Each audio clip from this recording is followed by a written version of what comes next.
Hi there, lovelies. Welcome to the Holy Shed. I hope that you are having a splendid Sunday, whatever it is that you're up to. And look, I know that some of you care not a jot about football, but for those of us who are England fans, and especially Lioness fans, spare a thought for our sorrow for the lovely Lionesses.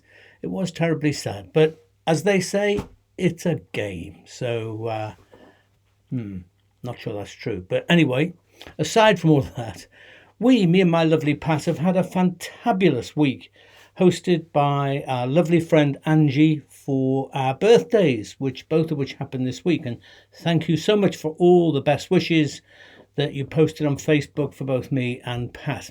And our young un, Lizzie, joined us too. And oh my goodness, we just had heaps and heaps of fun.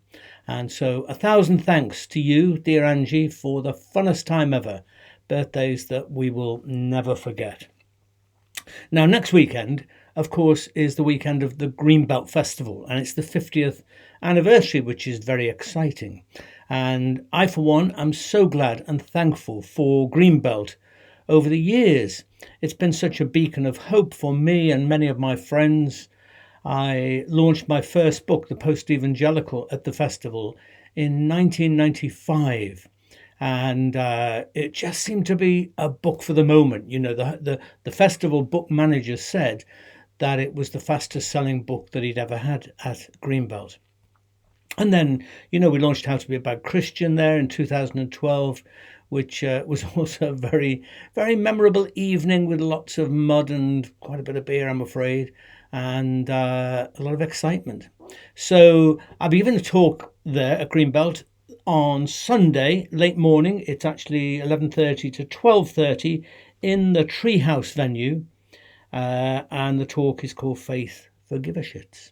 So I hope if you're at the festival, you will make sure to be there and just, give me a little bit of a jog along.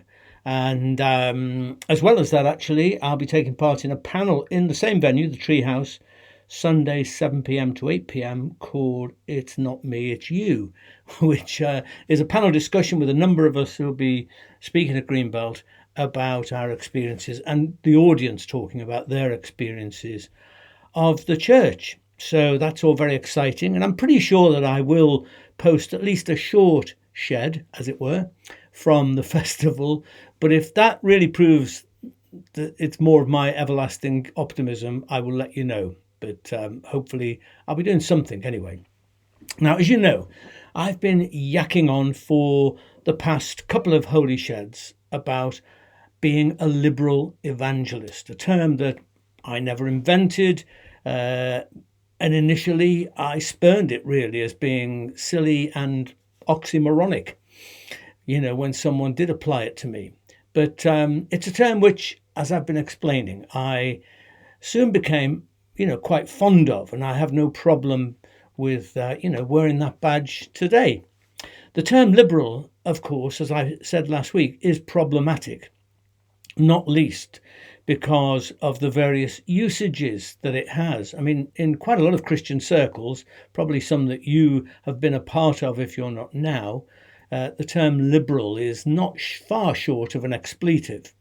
It basically means wishy-washy, believing nothing, anything goes, and all those kind of phrases that people will pile on top of it, to which I say again, friends, that is not me.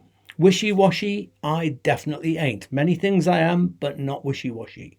I believe a lot of things, and I believe a lot of things very passionately. And if you haven't got that message by now, you must have been visiting somebody else's shed.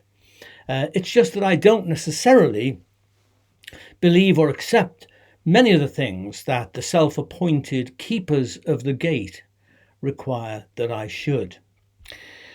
Another, perhaps more valid observation is that the term liberal refers to a particular historical strand of theological thinking, inspired by the 18th century Enlightenment and the assumptions that brought, assumptions about objectivity and rational certitude.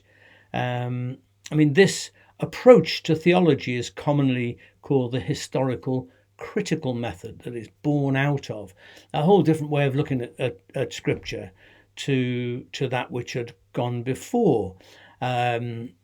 This approach, this sort of liberalism, was birthed from the honest recognition that we no longer live in the ancient world, that science and modern reason have superseded the naive ancient worldview and open up new ways to understand and interpret faith and Scripture.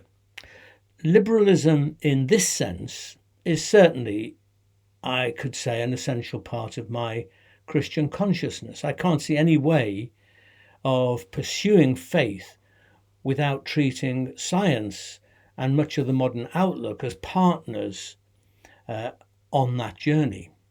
Now, that said, the much treasured objectivity of the modern era, of which theological liberalism is a part, that much treasured idea of objectivity has itself been attacked or undermined by a postmodern critique.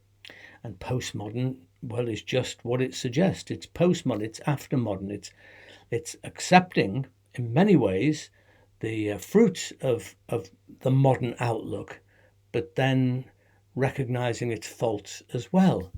And the postmodern critique suggests that truth and reality cannot possibly be viewed from a wholly objective perspective, that everything, including theology and religion, is inevitably seen and interpreted from some vantage point or other.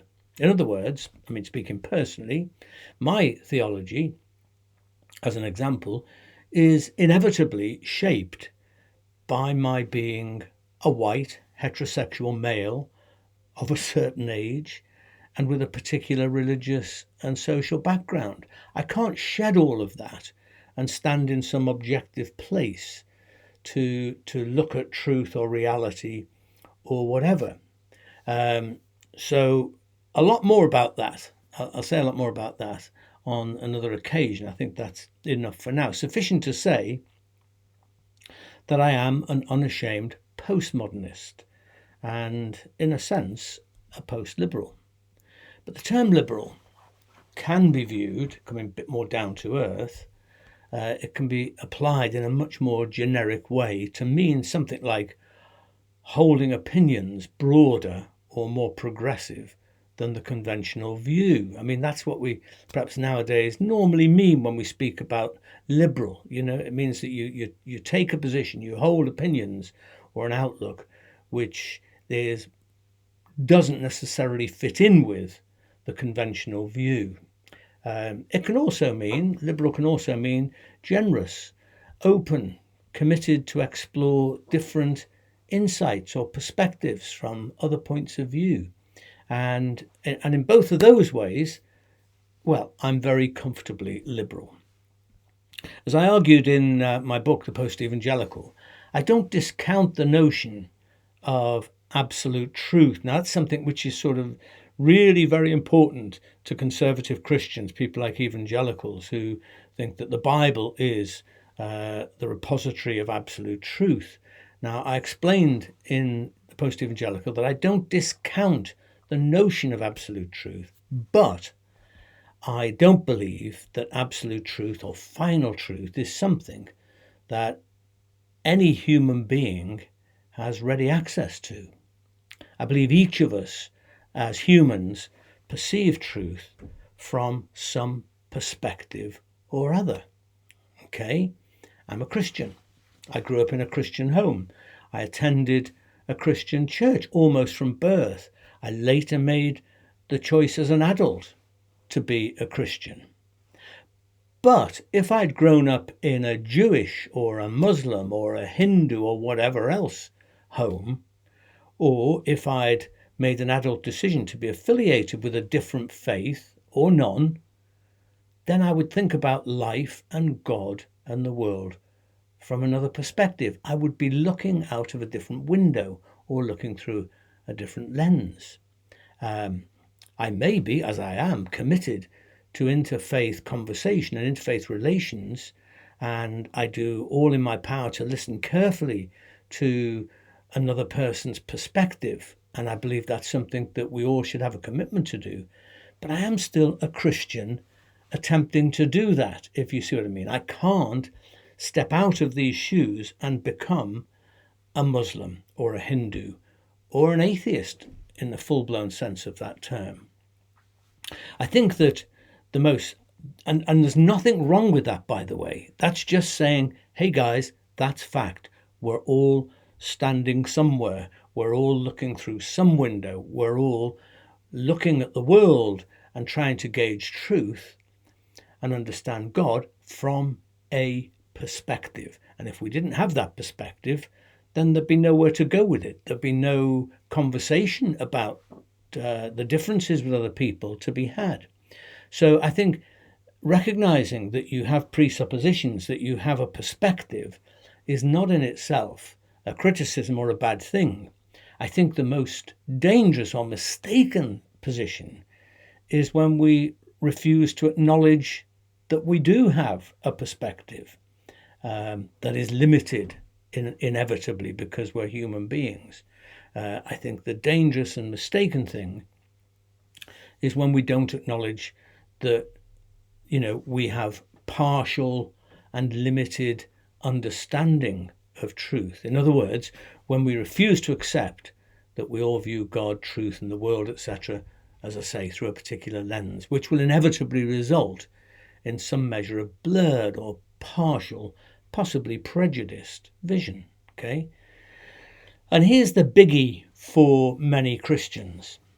What I've just been saying about partiality of our vision, the limitation of our vision and understanding of truth, this also applies to the writers of the Bible, which is why I argue it is irresponsible to assume that the Bible as such represents absolute or final or complete truth. It's a human book.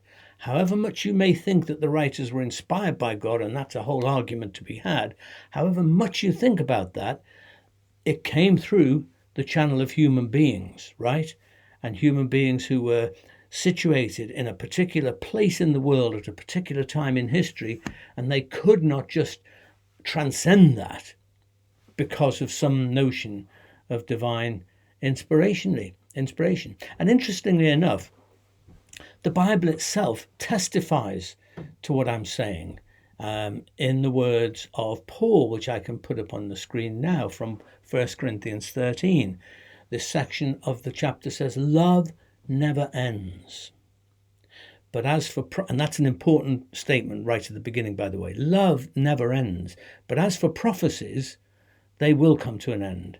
As for tongues, they will cease. As for knowledge, it will come to an end. Why? Because we know only in part, and we prophesy only in part. But when the complete comes, the partial will come to an end. When I was a child, I spoke like a child. I thought like a child. I reasoned like a child. And what he's saying is, that's who I am now. That's how we all are now. Speaking and thinking and reasoning like a child, with a child's mind rather than a grown-up mind, if you like. When I became an adult, he says, I put an end to childish ways. For now, we see only in a reflection as in a mirror, but then we will see face to face. Now I know only in part, then I will know fully, even as I have been fully known. And now, faith, hope, and love remain, these three. And the greatest of these is love.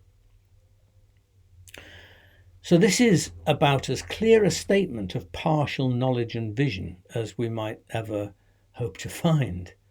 And by the way, the term reflection there, what we see as a reflection in a mirror, it's a tricky word to translate, and that's why as many different translations as you've got will put it slightly differently. The word literally means an enigma. What we now see is an enigma or a riddle. One translation actually renders it blurred vision. What we see now is blurred vision. Now, the whole section of what Paul's saying there is clearly the hope of something in the future, but it's not a future that we have here in this life. So, he's expressing his hope, the hope of many of us, that there is something beyond all of this. But living in this human condition as we know it now, this is as clear a statement as you could come across that says all that we have is limited vision, and it's blurred, and it's like looking through a fog, or it's like trying to translate a riddle that we don't really understand. It's an enigma. Now, I just wonder how different church history might have been had we taken these words of Paul more seriously and treated this statement as a more comprehensive approach to religion, to theology and community. I'm pretty sure it would have influenced the whole business of doctrine, right? And how strongly we cling to particular doctrines. I think it would have influenced the whole notion of orthodoxy as a sort of measuring line that says, you're in this club or you're not in because of what you do or don't believe. I think it would have changed our notion of heresy. I think it would have changed, actually, the whole course of history had we just taken these verses from the New Testament in a more serious and honest way. Paul's comments about our limited vision and understanding of truth is bracketed, by the way. Let me just pop that back so you can see this. That statement is bracketed, right, by two strong statements about love. It begins with the fact love never ends, but all our knowledge, he says, that's going to come to end because it's only partial. And then he ends it by saying very famously, and now faith, hope, and love remain, these three. And the greatest of these is love. Fantastic statement. I love it to bits. And this is why I personally insist quite strongly that orthopractice, which is a word that means correct behavior or making love the priority, orthopraxis, making love the priority, must always trump orthodoxy, which means correct belief. Yeah, the way that we behave, the way that we treat one another, lovingly or not, is of infinitely greater importance. It is prior to anything else that we may spout out about things that we believe. So, faith ultimately isn't about ticking a bunch of boxes and seeing how many you got right and whether you sort of count to be part of this club or not. No, it's about a way of living. It's about love. And actually, this appears to be the way it was in the early centuries of the church. It's now commonplace in the field of ancient Christian studies to speak of the diversity of early Christianity and to characterize that in terms of varieties or Christianities. So what it's saying is that in the very early centuries, it wasn't a case that there was this thing that we now can read books about and talk about in quite emphatic terms, Christianity. It's now commonly acknowledged that there were many variations, there were many Christianities. And to a significant degree, this is discernible in the New Testament itself. New Testament scholars speak readily and freely of Pauline Christianity or Johannine, or that which is according to John, Johannine Christianity. They speak about Jewish Christianity and Gnosticism as an influence in Christianity, and debate the precise contours of these groups and their practices and beliefs and histories as they are there in the New Testament. The problem is, you see, that if we go back to the lens thing or the window thing, if the window that we have is framed by a notion of in biblical inerrancy, or that everything really is part of one cohesive whole, then when we look through that window, that's what we'll find. But it's now acknowledged that this is not the case. There isn't one systematic theology through the whole Bible. There are lots of theologies, lots of Christianities, even in the New Testament, some of which seem to be more at odds with each other than others do.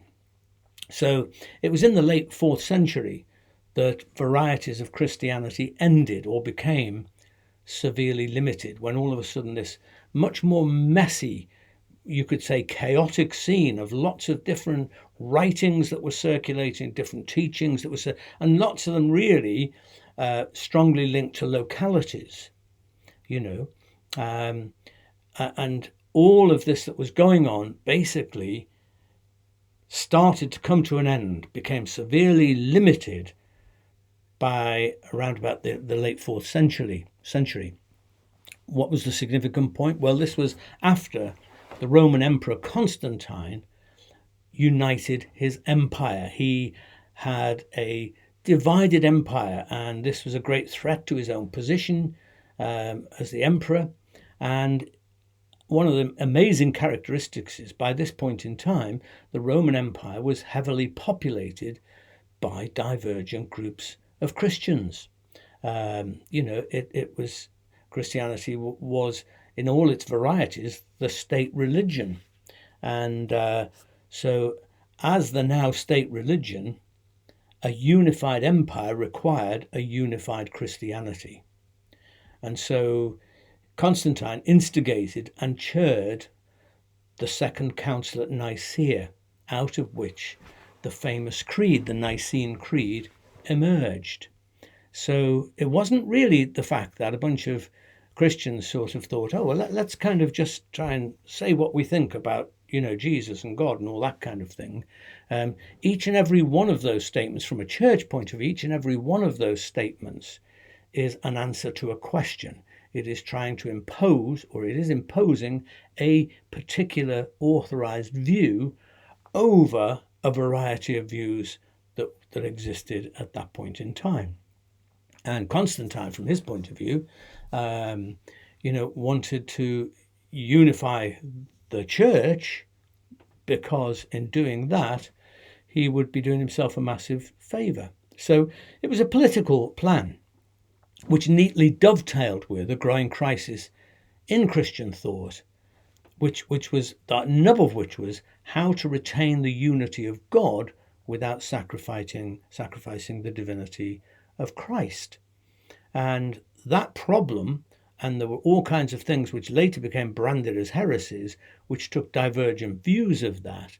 And the Nicene Creed was an answer to that crisis, to say, this is how we understand this.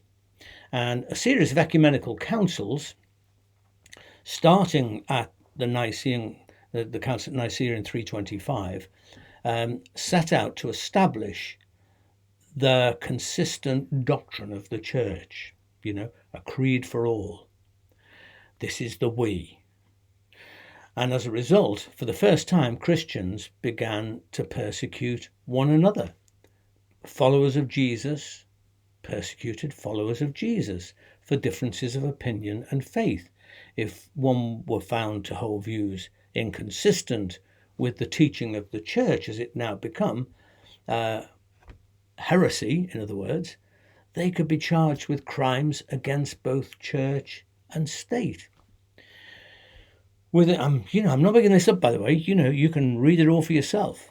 Within a decade or two, imperial edicts deprived all heretics and pagans of the right to worship, banned them from civil offices, exposed them to heavy fines, confiscation of property, banishment, and in some cases death.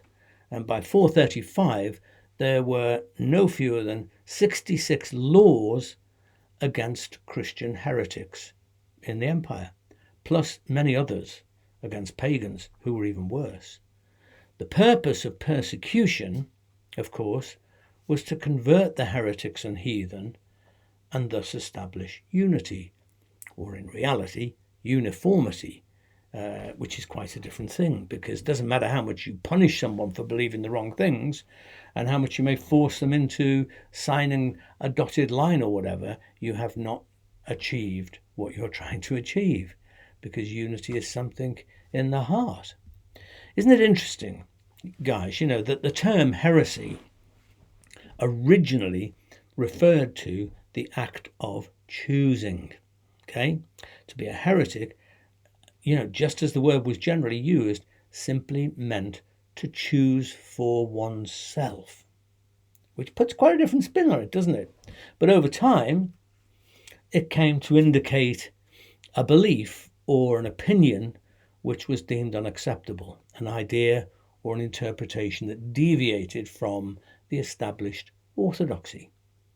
And yet, and this is actually why I wrote my book, Black Sheep and Prodigals. This is the whole message behind it, really. Surely it's a good thing for people to think for themselves, even if the rest of us disagree strongly with their conclusions. Surely it's the sign of a strong community, a healthy community or society, when it can allow for dissent. And indeed, when it will fight for the rights of a person to dissent and disagree. That's a healthy society. An unhealthy society, and we see it in totalitarian societies today. And in a way, it can be quite coercively present in the so-called free West, where you put a foot outside of what is commonly accepted as the way in which we're supposed to think or view things, and you get yourself in trouble. But a healthy society is one that can live with the diversity. So because we didn't pursue that, what we ended up with in the early church right through to today is basically winners and losers. So out of the early church, there are voices of dominance, and also much more silent and in the background shadowy figures, shunned voices of protest.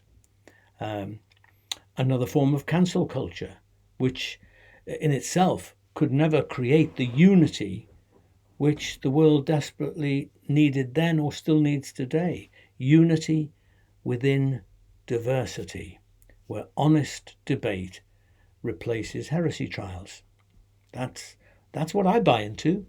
And I think Paul had it right, that the greatest thing is love.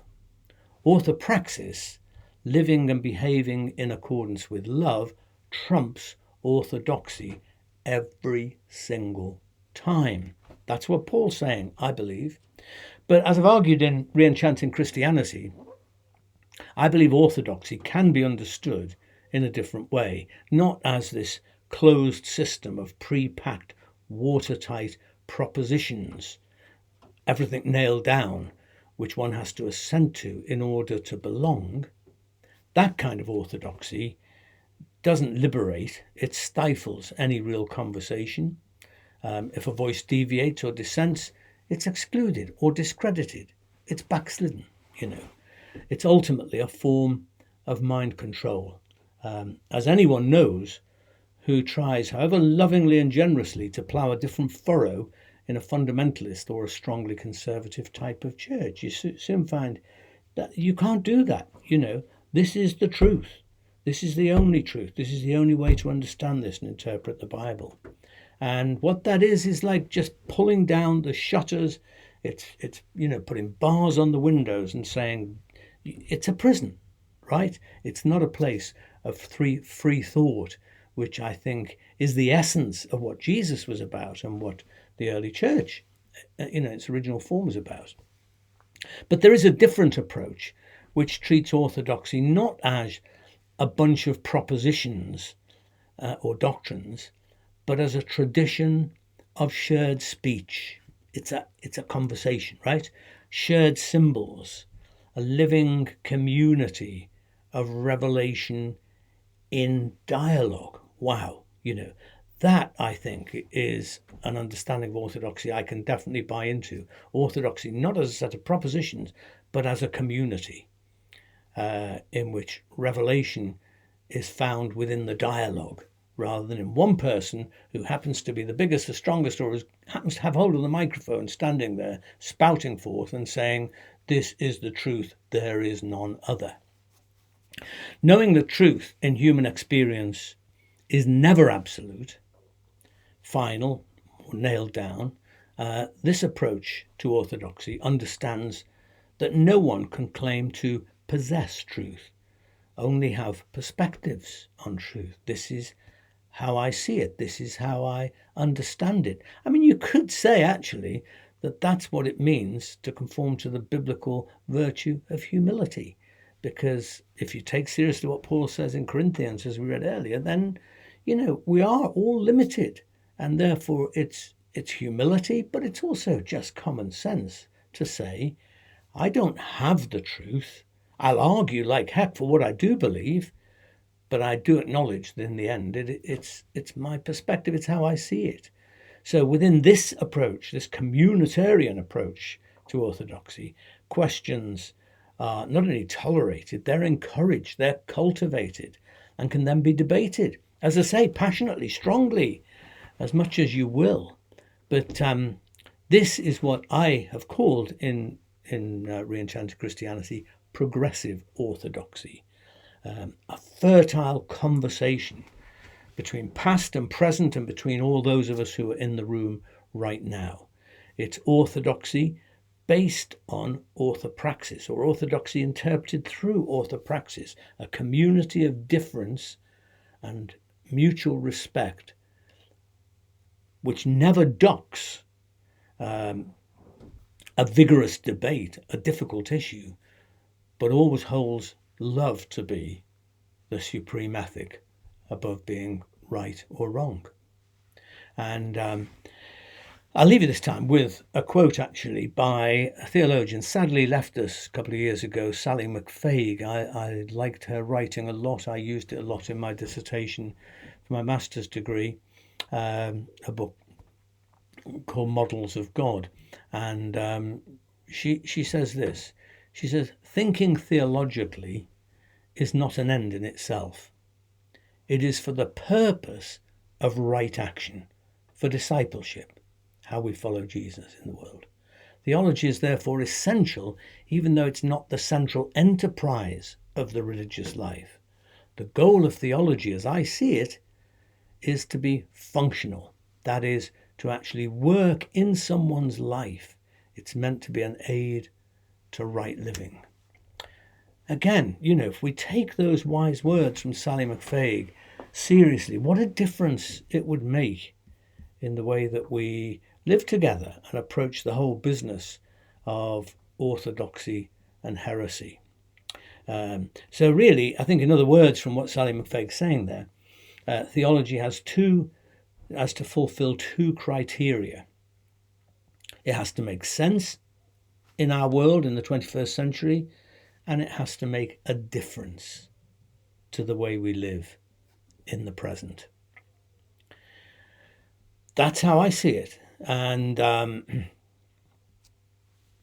I think that I'll probably just leave it there for now. I mean, heck, I'm on a roll here. There's so much more that I could say and things that I will come back to. But this is all really turning over the ground for stuff that I want to explore and write about in a book that I want to knuckle down and get written in the not that distant future.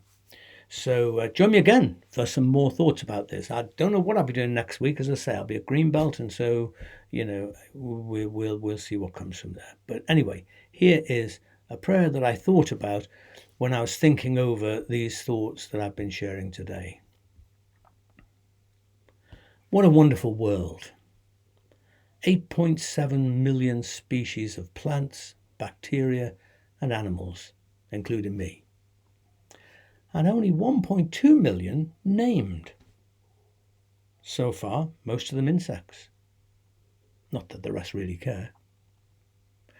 Cosmic neophile, intrepid prompter of innovation, aficionado of riotous diversity, lover of deviation and aberration. We acclaim the vast conglomeration of this, your earth family, in which we're blessed to play a part.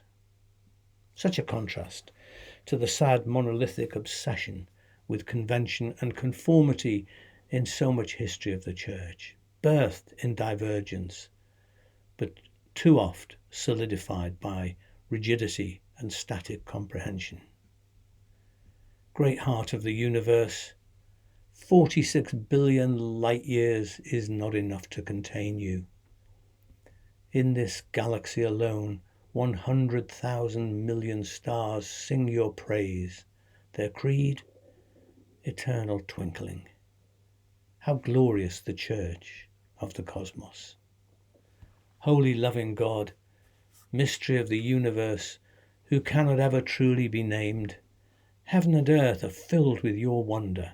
Save us, we pray, from small minds and mean spirits, filling us instead with passion for kindness and justice. Amen.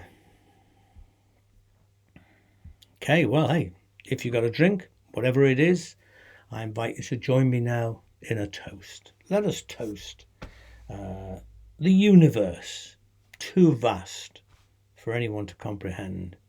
A toast to a world of untold, magical, enchanted diversity. A toast to truth that we can only truly know through right action, through love. To a community of revelation in constant dialogue where we can make room for all. Dear friends, to life, L'chaim.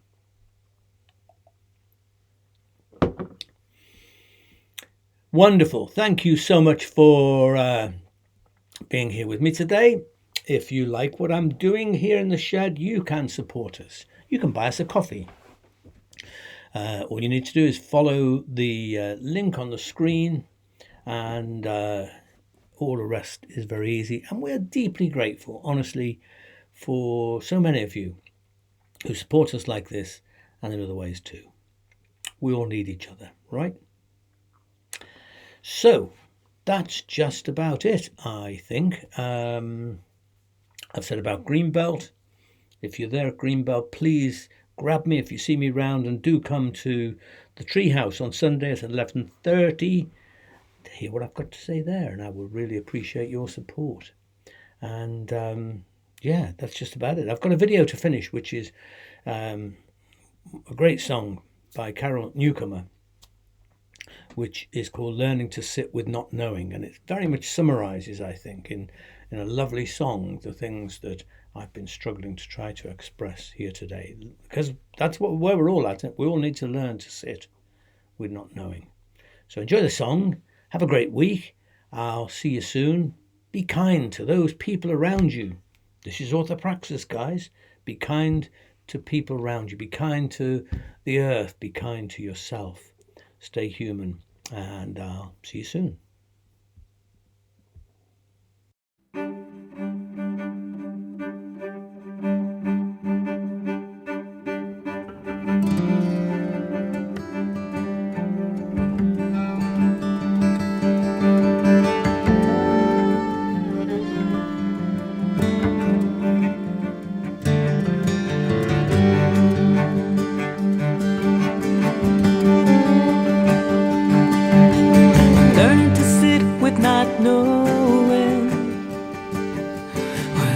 See where it's going.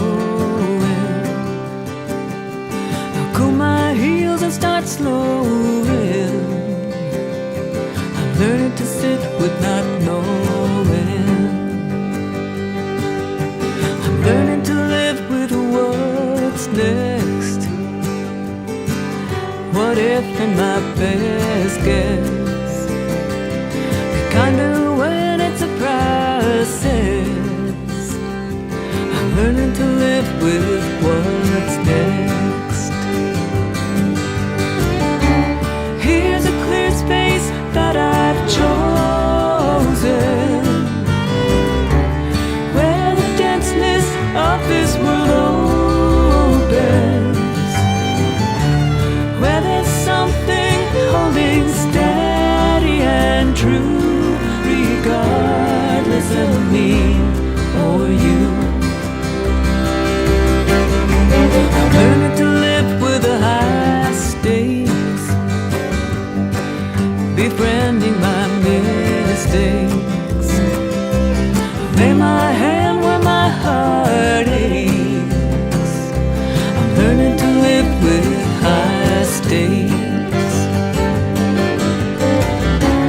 Here's a clear space that I've chosen,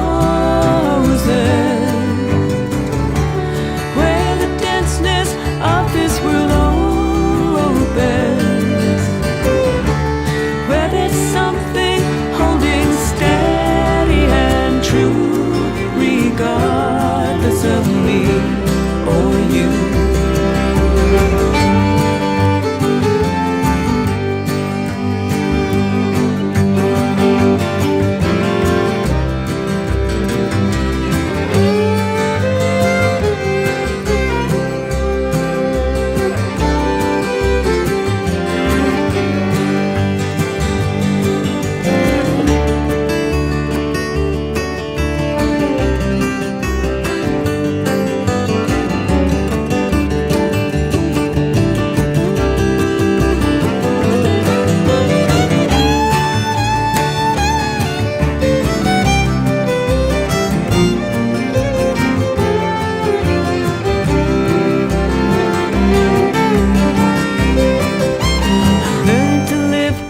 Takes time, the ribbon across some finish line.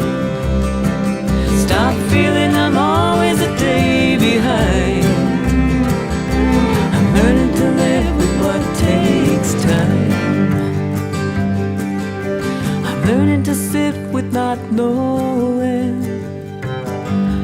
when I don't see where it's going. My heels and start slowing. I'm learning to sit with not knowing. I'm learning to sit with not knowing.